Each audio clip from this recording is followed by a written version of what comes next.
9-year-old Carol Ann Dougherty was murdered, daughter of Frank and Dorothy Dougherty and sister to Kay Dougherty, now Kay Talanka, was murdered in the choir loft of St. Mark's Church, her home parish, where she attended school in Bristol Borough, Bucks County. We know Carol Ann was raped and asphyxiated. She took her final breath in that choir loft of the church that was so sacred to her and to her family. This case went unsolved for 63 years and 1 day. The Bucks County District Attorney's Office sought and obtained permission from our Board of Judges to submit an investigation into the Bucks County investigating grand jury. And I need to speak briefly about the grand jury. They are random citizens from this county selected to serve, and they serve 1 day a week for up to 2 years handling unsolved cases. They serve with anonymity. No one will know the service they've given to this county, but we know what it meant to allow us to submit this case. And I need to speak of the team that handled this case at this point in time.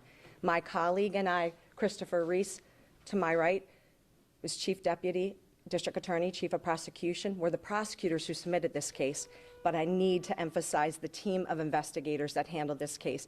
And collectively, these investigators spent 20 years of their lives, professional lives, committed to pursuing the truth and justice for Carol Ann and her family. And that is Trooper Christopher Cleveland, to my right, from the Pennsylvania State Police, Trooper David Baer of the Pennsylvania State Police, Trooper Jordan Rhodes of the Pennsylvania State Police, and my colleague, Lieutenant Timothy Perkins of the Bucks County District Attorney's Office.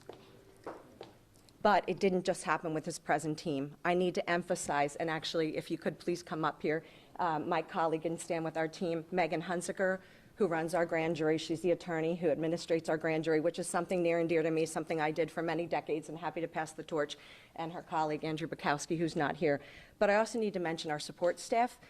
You don't understand that our support staff is so critical in helping us accomplish this. We have 2 members I'm looking right at behind us on the other side of these cameras who were instrumental. My office manager and the support staff member who runs our grand jury from a staff standpoint. My office manager, my assistant, who deals with all of my daily needs, literally scanned thousands of pages so that this team had one central report to work from. And then our grand jury support staff that administrates our grand jury makes it possible to do what we do best.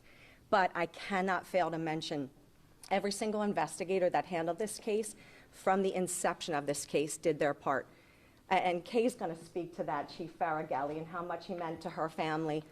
But every single one, and although the case went unsolved for so many decades, that was not through lack of effort or dedication or commitment to pursuing the truth. You can't even imagine the challenges that a case like this poses, which is so incredibly rare.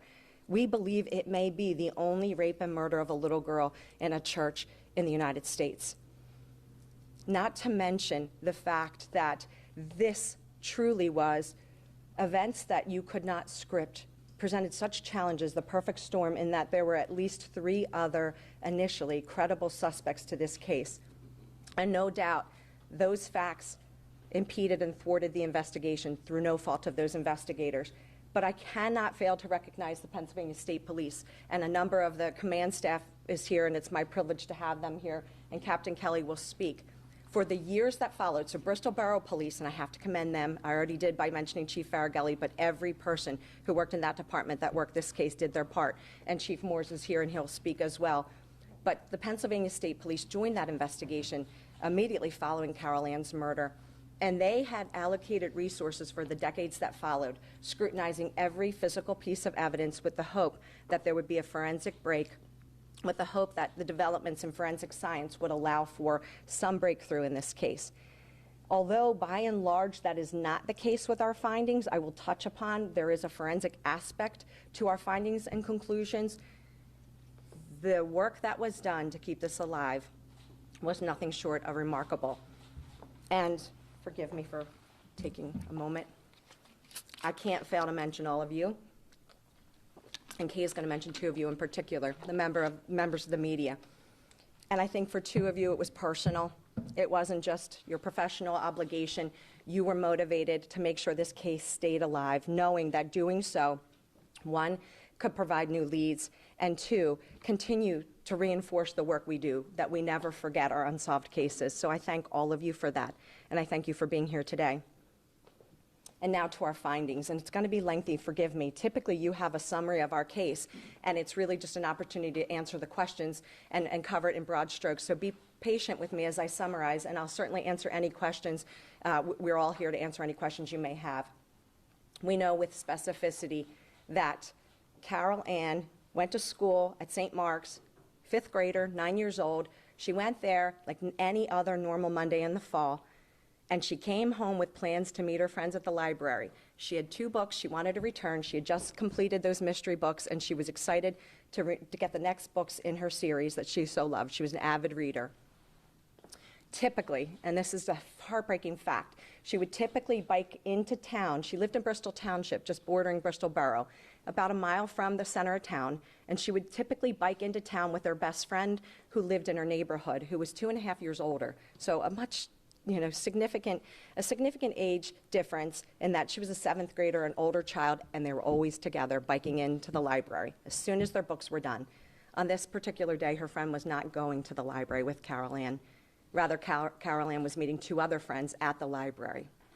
We actually know with such clarity her path of travel that she got on her bike, a bike that we know she loved, her racing bike, her Londonier racing bike, and she biked past Jerome's Market, was seen by the owner of Jerome's, and then went into Tommy's Cafe, and again, a heartbreaking fact that she got a Coke and penny candy. I mean, could there be anything more innocent? Returning her library books, getting a Coke and penny candy. And she continued down Farragut, turning down Lincoln Avenue. And for those of you that know Bristol Borough, we know that Lincoln Avenue runs adjacent to St. Mark's Catholic Church, where it meets Radcliffe. Unbeknownst to Carol Ann, and unbeknownst to everyone in Bristol Borough, living on Lincoln Avenue was an absolute predator. And a predator who, his prey was little girls. And that is William Schrader. William Schrader was a man residing on Lincoln Avenue, just a block and a half from St. Mark's, less than a 5-minute walk from the church. And I'm going to go into his history. And forgive me, his history is going to be very difficult to hear. William Schrader was someone who was a transplant to Bucks County. He grew up in Luzerne County.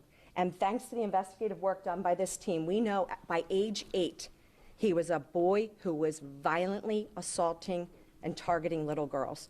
He would literally club little girls in the face, and it resulted in him being placed in a reform school.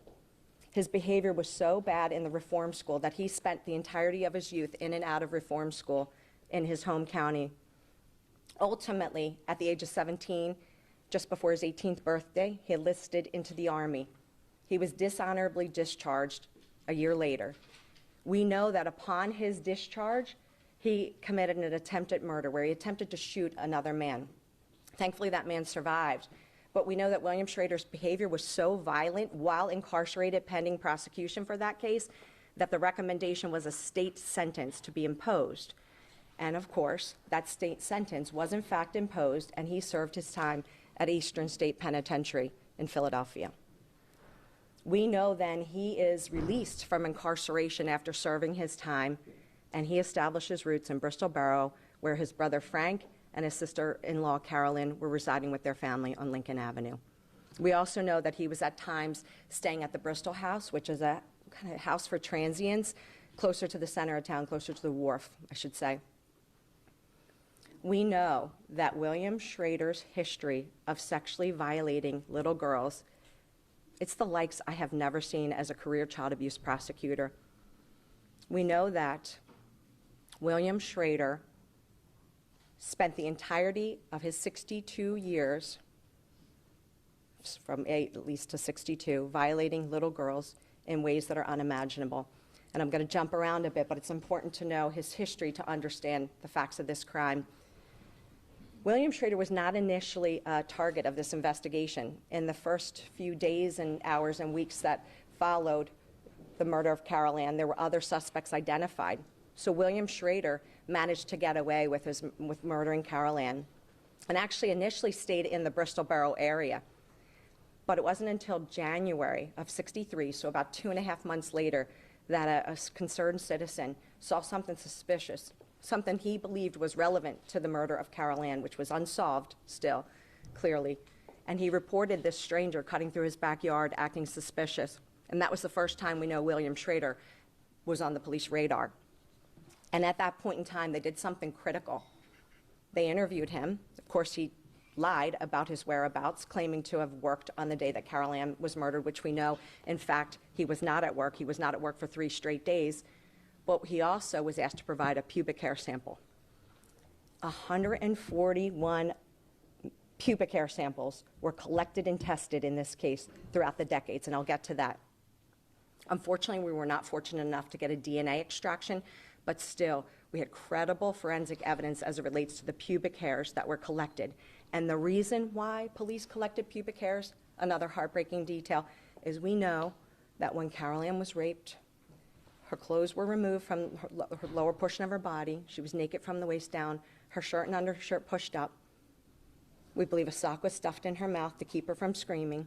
And we know that she had clutched in her hand pubic hairs, and on her thigh, a pubic hair from the perpetrator that committed this unthinkable crime. So I commend the efforts from 1962 through last week. We know that microscopic hair comparison was not advanced in 1962. It later became a technique that was more sophisticated and more reliable.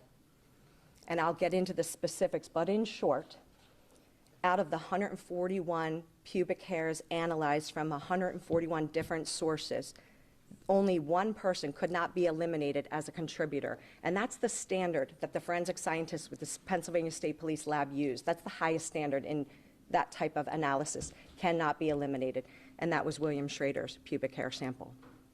But independent of that, developed throughout the years were eyewitnesses that put him outside of the church. 20 years later, a friend came forward indicating that he knows there's information he has that he failed to share, and this friend lost his own daughter, and he finally came forward and told the Bristol Borough Police Department that he saw William Schrader outside of the church right before Carol Ann would have been murdered. Independent of the neighbor, Daniel DeMidio, who was the original source to put William Schrader on the radar of the police, and independent of the lab experts looking at the pubic hair samples that were collected throughout the decades. But what we can tell you next is, again, the part that's going to be hard to hear. We know that when William Schrader in January of '63 finally realized he was a suspect, he immediately fled the area. He had no ties to the South, but he fled to Florida, where he almost immediately engaged in criminal activity in Florida, then fled Florida to Texas, where again he engaged in violent and disruptive criminal activity in in Texas, and then ultimately found himself in Terrebonne Parish, Louisiana, where he established roots. We know while there, he married a woman by the name of Audrey Schrader. He met Audrey through her adult son, who was only a few years younger than William, who was a fellow inmate in a county correctional facility in Terrebonne Parish. When William Schrader married Audrey, almost immediately, he began to rape her 2 special needs daughters, one who was a young adult and one who was a minor, clearly suffering from a cognitive impairment that would prevent both of them from being able to consent, and this man also was their stepfather. We know when he raped his one stepdaughter, she conceived a child, and that child was a little girl, the biological child of William Schrader. And when that little girl, his step-granddaughter and biological child, reached the age of 8, she too became a victim of his sexual abuse, ongoing for years. It didn't just stop with his own stepchildren and granddaughter, or step-granddaughter and biological child. He sexually abused the next generation of children in his family. Individuals who had the courage to come forward and interview our detectives in this case and confide in their deepest, darkest secrets, things that they were ashamed of. In addition to that, though, perhaps the most troubling fact that we learned was that William Schrader and Audrey Schrader First, were fostering a 2-year-old little girl in their home, not a biological relative, but ultimately Audrey Schrader adopts this child. But they were also allowing a 12-year-old neighbor to reside in their home. And that 12-year-old neighbor was a little girl by the name of Catherine Smith. It was known that William was sneaking into the bedroom where Catherine resided temporarily in their home with the 2-year-old child. So Catherine was told to lock the bedroom door at night so she couldn't be victimized. On Halloween of all dates, 1970, William Schrader and his wife Audrey Schrader get into a violent domestic dispute where he assaults Audrey, his wife. Her adult son, Tommy LeBlanc, confronts his stepfather and throws him out of the house. What William Schrader does and says next is unimaginable. He gets his belongings and he says, "I'm coming back and I'm going to burn the house down and kill all of the bitches inside it."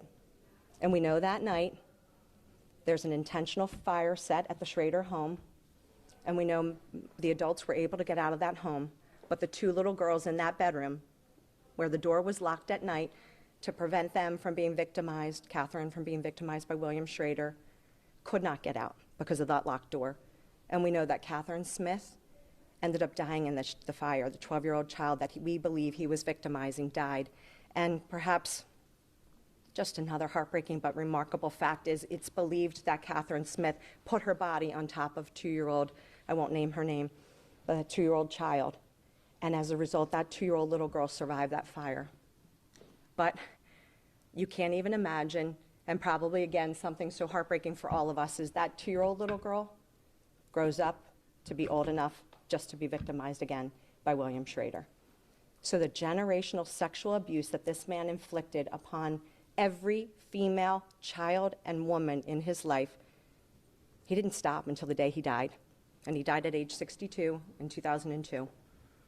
One of the things, though, we know is that, one, his family came forward and provided truthful information about the murder of Catherine Smith, and ultimately, years later, he was arrested and prosecuted. He was convicted of manslaughter and arson, but nonetheless, he served state time. All the while, Bucks County law enforcement was still keeping Carol Ann's case alive. We know that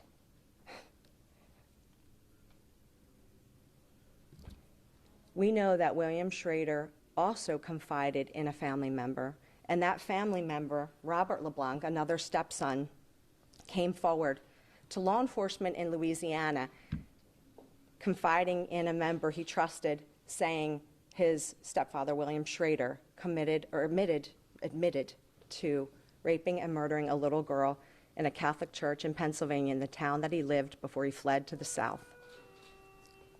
Unfortunately, that information did not make its way to the current team of investigators until many years later, but once they learned about this confession, Robert LeBlanc was still very much alive and still very much living in the home where the conversation was had. At least on 2 separate occasions, William Schrader admitted to him that he had done this and got away with it, and they interviewed him, and he was consistent, and what he said was that William Schrader committed this crime in a Catholic church, as mentioned, and killed the little girl because he feared she would reveal what he had done. So he had to kill her, and that's why he fled the area. So we secured that statement, that confession. And again, to be mindful, that confession occurred independent of the eyewitness Domidio, independent of the eyewitness friend who put him outside the church, independent of the forensic analysis of the pubic hair, and ultimately, and I'm just scratching the surface of the investigation, we were able to put this case into the grand jury. And we could not stop without adding an expert who's renowned in child sexual victim behavior, but also the assessment and classification of sexual offenders, Dr. Veronique Valliere, and you'll hear briefly from her. And she educated all of us and the jury on character traits from individuals that commit heinous crimes like this, the likes we rarely see. And one of the quotes I just want to share, and she'll certainly say more, and she's brilliant.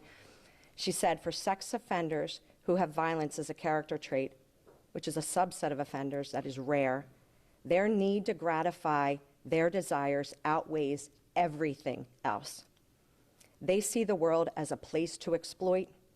Such a worldview facilitates violence." and of course the likes we rarely see, like this rape and murder of Carol Ann, and she'll speak more to that. But then most importantly, this woman, Kay Talanka, Carol Ann's sister, we couldn't tell her that we believed we solved the case and that we're in the grand jury with the evidence we believe that paints a clear picture. And so she had blind trust in us, and she came in and testified, and she shared her personal account. And one of the things I'll never forget for as long as I live is that she wasn't even 3, but put in that car with her mom and dad who drove to the church to look for her sister, and she remembers her dad coming out and making noises that didn't sound human, keening and moaning and grieving, and pleading with his wife, do not go into that church. Don't see our daughter like that. And she remembers it and described it clearly for our jurors and for the rest of us. And she just also described the profound impact it defined the rest of her life and her family's lives, quite frankly, and still does to this day. And I commend her because she came in and showed such courage. And without that courage, I don't know that we would have been able to explain to the court, which was so important. They allowed us to use this proceeding, which is an arm of the court, the grand jury. And there's a reason, there's a function it has to serve. Beyond just finding the truth, to release it to the public, it has to be understood that this impact is so great. And who could have a greater impact than to Carol Ann's family, but also to the community. This defined our community. It's one of the worst cases this region has ever seen, perhaps maybe even country has ever seen. And Kay did that so bravely. And so with that, I'm going to stop talking because, quite frankly, it's not about me, it's not about us, those that helped get this case to where it needs to be. It's truly about Kay and her family. I am going to briefly turn it over to Captain Kelly from the Pennsylvania State Police, and then Chief Moores, Dr. Valier, and then we're going to conclude with Kay. Okay? And we'll answer any questions you may have. Thank you, DA Schorn. Good afternoon. I'm Captain Seth Kelly, Pennsylvania State Police, Commanding Officer, Troop M. The Pennsylvania State Police, like DA said, the closure of this investigation of 9-year-old Carol Ann Dougherty, who was murdered in October of 1962 in Bristol Borough, Bucks County. Carol Ann Dougherty was murdered at an early age, and the Troop M Criminal Investigation Unit never stopped investigating leads into her homicide. Although today's announcement will never change what occurred on that horrific day, we want to let her sister, Kay, and other family members know that this investigation has always remained a priority with the Pennsylvania State Police. We hope this outcome brings some closure and comfort to the Dougherty family. I would like to thank the Bucks County District Attorney, Jennifer Schorn, and her office, the Bucks County detectives for their continued support and assistance with this investigation. Also, I'd like to thank the diligent efforts of those troopers in Troop M's Criminal Investigation Unit, specifically Trooper Jordan Rhodes, Trooper Christopher Cleveland, and Trooper David Baer, who picked up the torch to see this investigation through. I'd like to also thank all the retired members of the Pennsylvania State Police who investigated countless leads over the years and never stopped searching for Carol Ann Dougherty's murderer. The Pennsylvania State Police will never stop its mission to bring justice to the victims of crimes. The members who did the primary investigation on the case are here, and if you have any questions at the end, I'd be more than happy to answer them for you. Thank you, DA Schorn.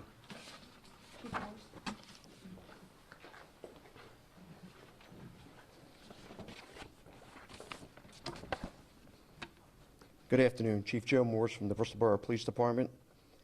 On behalf of the Bristol Borough Police Department and the entire Bristol Borough community, I would like to extend our deepest gratitude to District Attorney Jen Schorn, the command staff of the Pennsylvania State Police, and their dedicated team of investigators for their exceptional work, bringing closure to this long-standing cold case. Their unwavering commitment to justice, tireless pursuit of the truth, and exemplary teamwork have finally delivered the answers that Carol Ann's family and our community of Bristol Borough have waited for over many years. We especially want to thank District Attorney Jen Schorn for her steadfast leadership and her continued support of law enforcement's efforts here in Bucks County. This achievement is a powerful reminder that justice may be delayed, but with determination and collaboration, it is never denied. Excuse me. Finally, this case has haunted the Bristol Borough community for decades. Many law enforcement officers, police chiefs, and seasoned detectives have come and gone over these years. Today, as the Chief of Police of Bristol Borough, I cannot tell you how honored and proud I am to stand here with Carol Ann's family, DA Schorn, Commander Kelly, their team of investigators, as they bring closure to this decades-old case. Thank you all for your hard work, dedication that brought us here today. Thank you all. Dr. Bellier?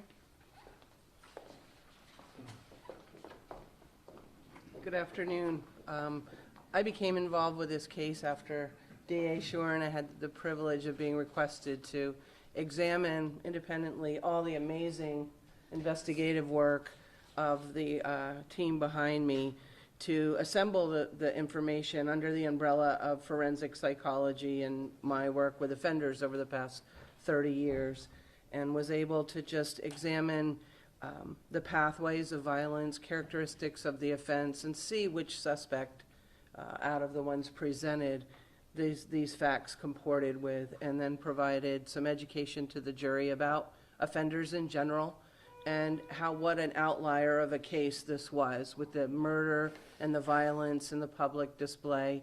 Sex offending of children is generally a secretive crime that involves grooming and seduction and manipulation, and this was such a heinous, egregious crime that couldn't be solved. And I just presented to the grand jury my analysis of the case and the potential suspects involved in hopefully a way they obviously understood and felt it comported with William Schrader as the suspect. So it was a great privilege to work with this great team and be a part of such a wonderful thing. Thank you, So, Dr. Bellier. Thank you thanks. very much. And then finally, Kay and her daughter Jen are going to approach the podium.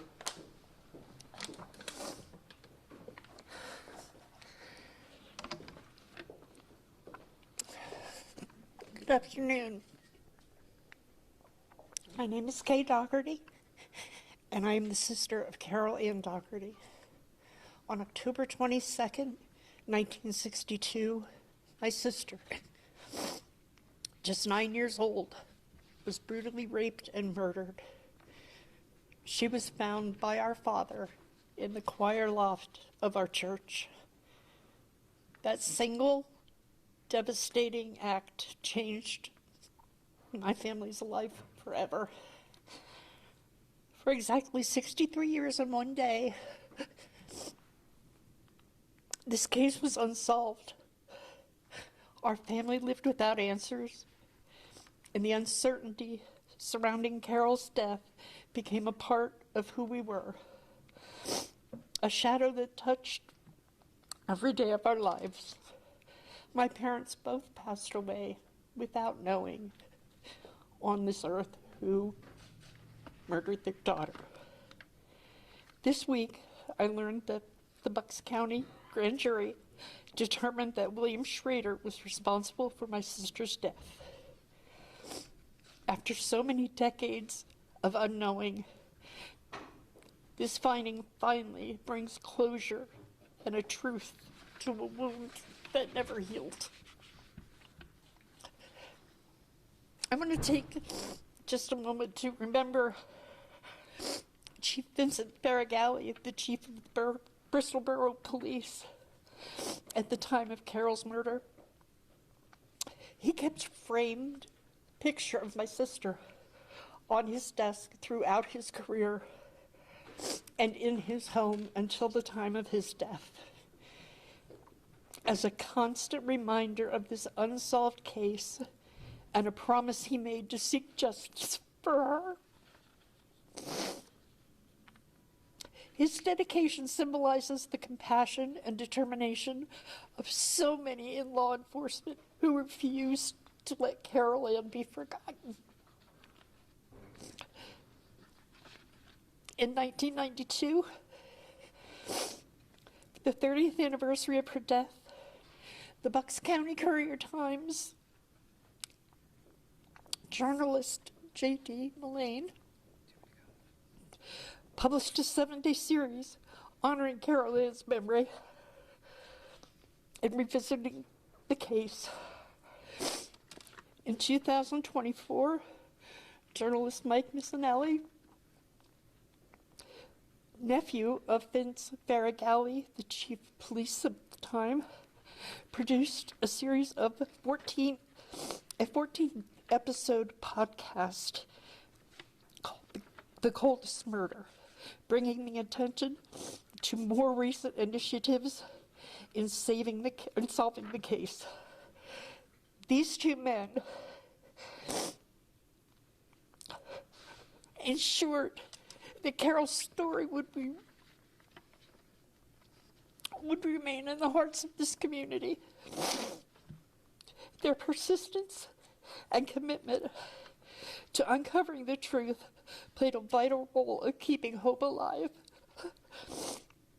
for all these years. Today, as Carol's only surviving immediate family member, I stand before you with profound sorrow, but with such gratitude and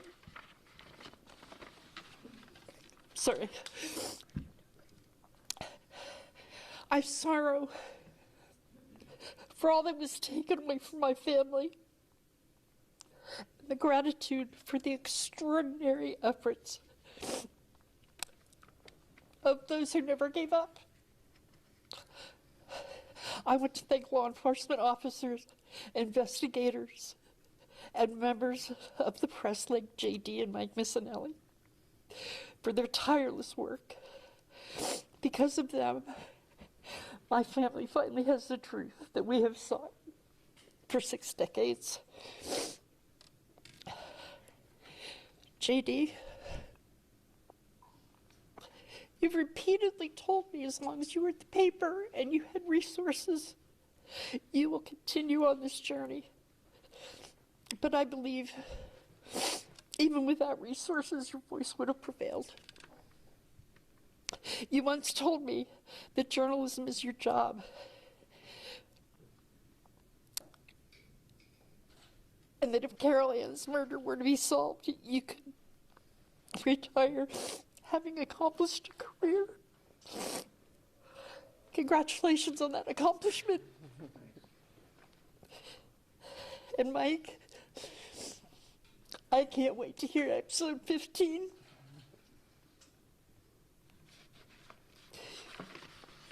Oh. Though nothing can bring Carol back, we can finally let her rest in peace, knowing that her story has been told, her truth revealed, and her memory honored. I feel like I kind of did a little skipping through with, I would have had a list of how many names, but this team behind me, God bless them. God bless them, one and all. They did something I never thought would happen. Thank you all for coming.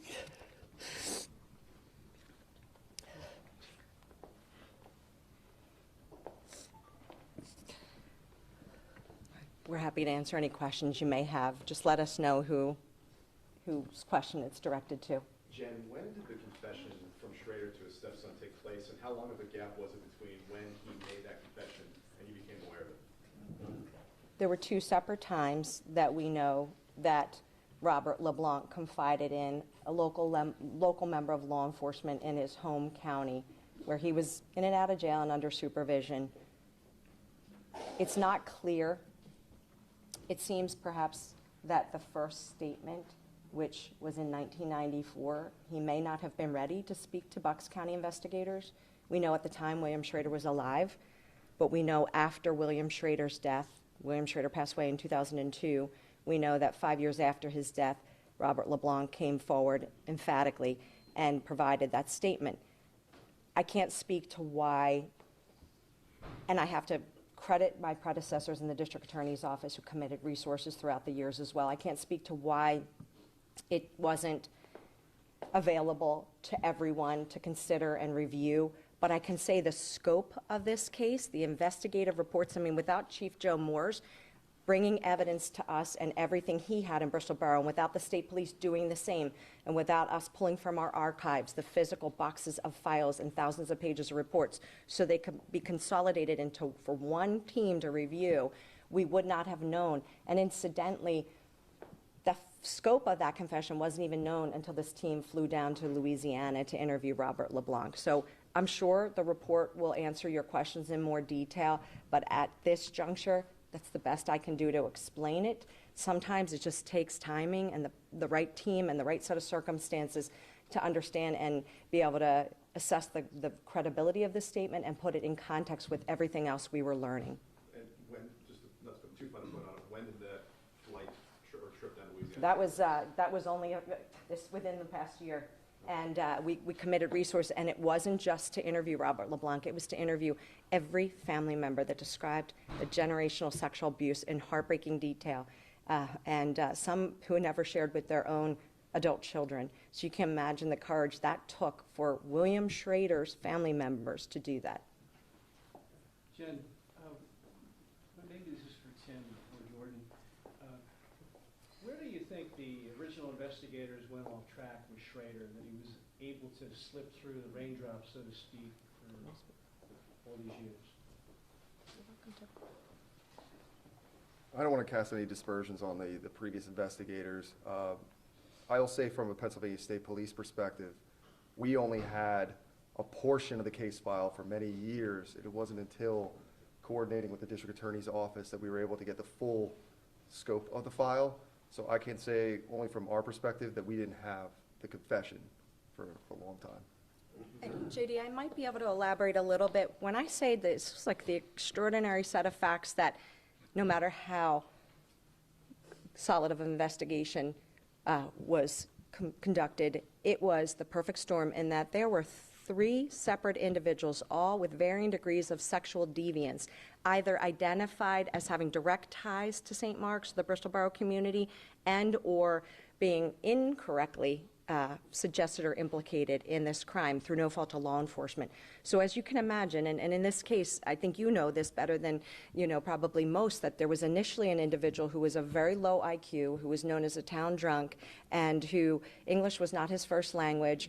He ultimately was suspected and gave, after hours of interrogation, a false confession.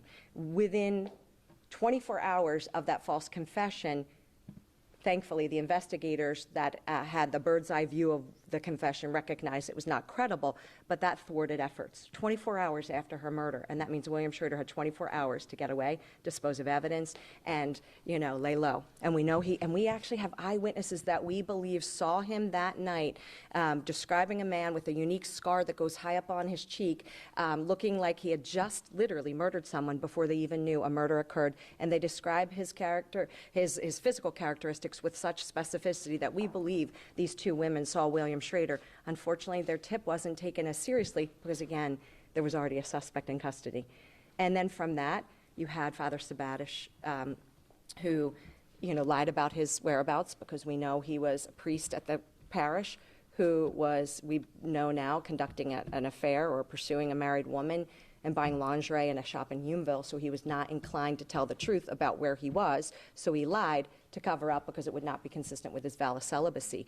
And of course, there were subsequent facts, as I'm sure you know, Mike, that continued to keep Father Sabatish in, under a cloud of suspicion, but we know with certainty.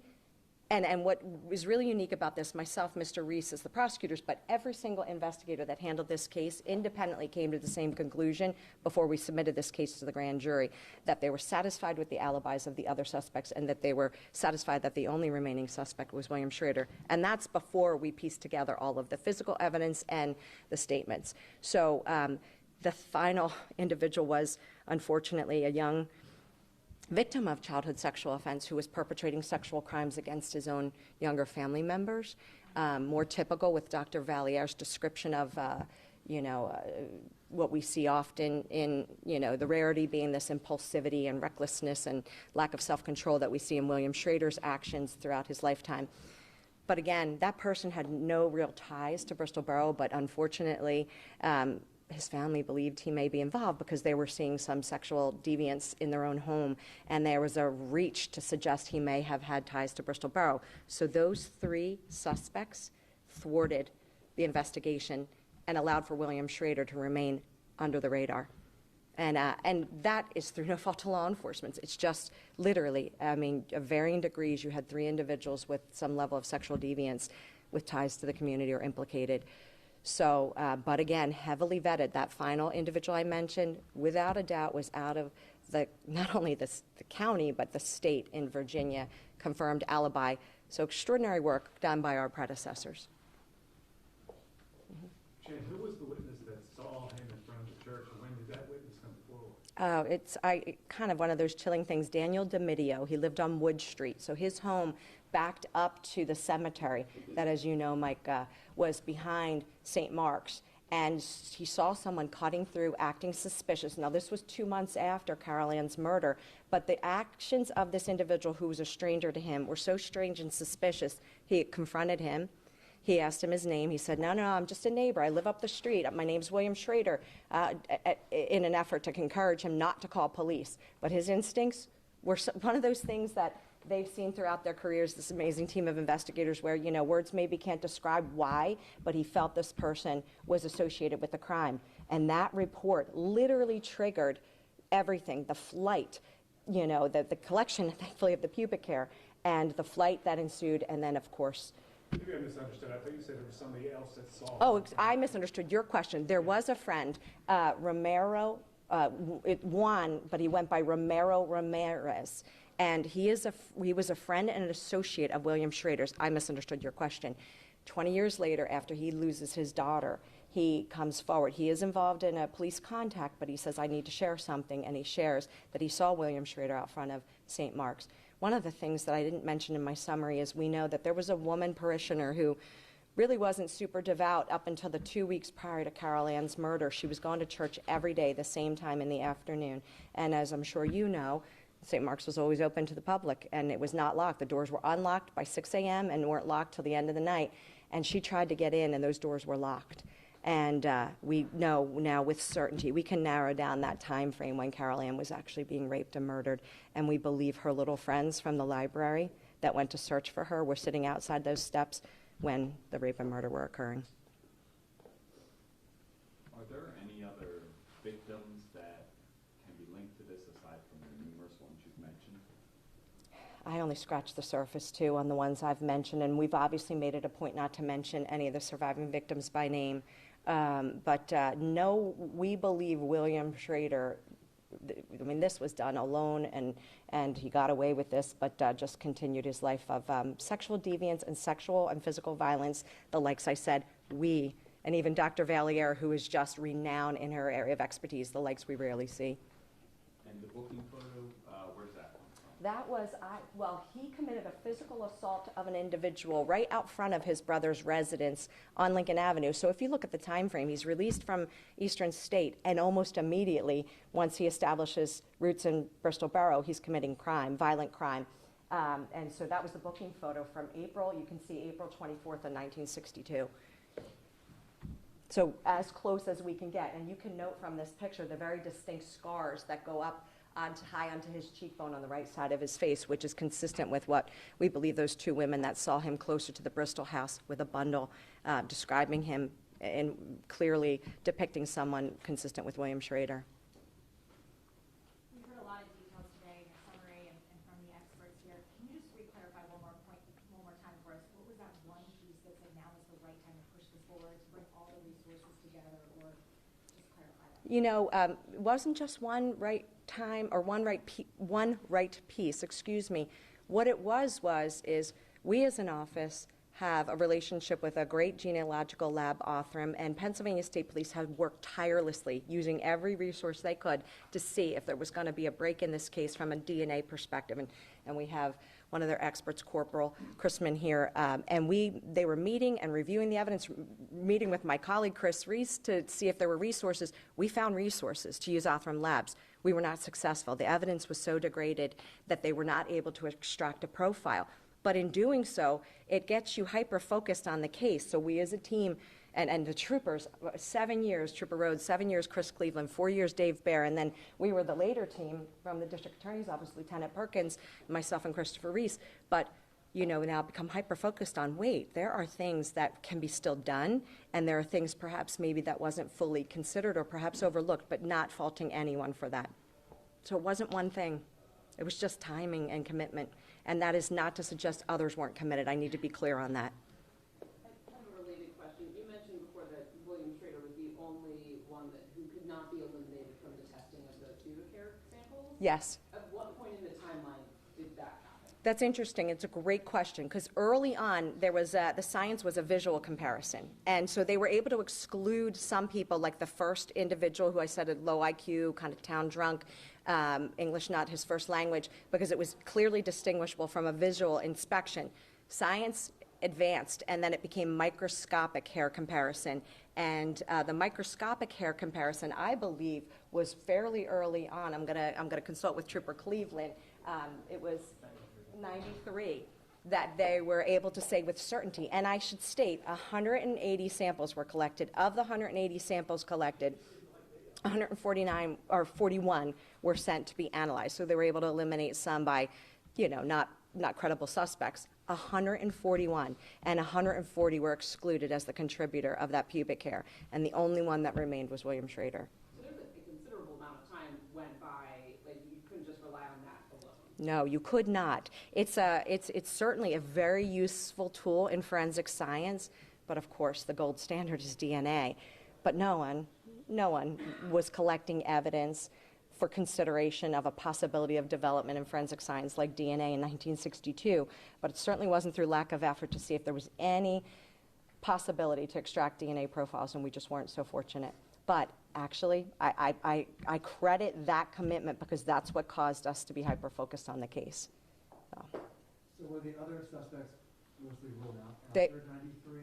They fairly, I would submit that they were ruled out with certainty well before then. The only one that remained potentially a suspect was Father Sabatish. And then it kind of resurfaced when there was a very similar rape and murder of a little girl, another little Catholic girl on her way to school in Hazleton, Maurice Chivarello.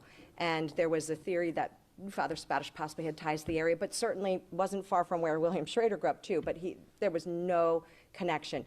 I credit the investigators. They were doing what they should do, consider all similar type of very rare crimes involving the forcible rape and murder of a little girl from a sexual deviant and predator. So, but that was solved unequivocally by the state police through genealogy, and that person posthumously was identified as the perpetrator. So Father Sabatish may be resurfaced as a potential suspect, but we are absolutely, we were satisfied, independent of one another, that all of the other suspects, however, they were still very much considered again, like no one was, we kept an open mind, but they were ruled out pretty early on. And why invoke the grand jury in this instead of just investigating and issuing an announcement?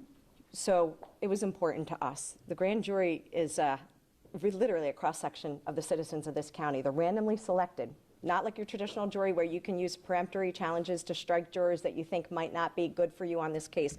They're randomly selected, don't know if they're coming in for 2 days of a service for a jury trial, a DUI trial, and instead are impaneled for up to 2 years pursuant to the act.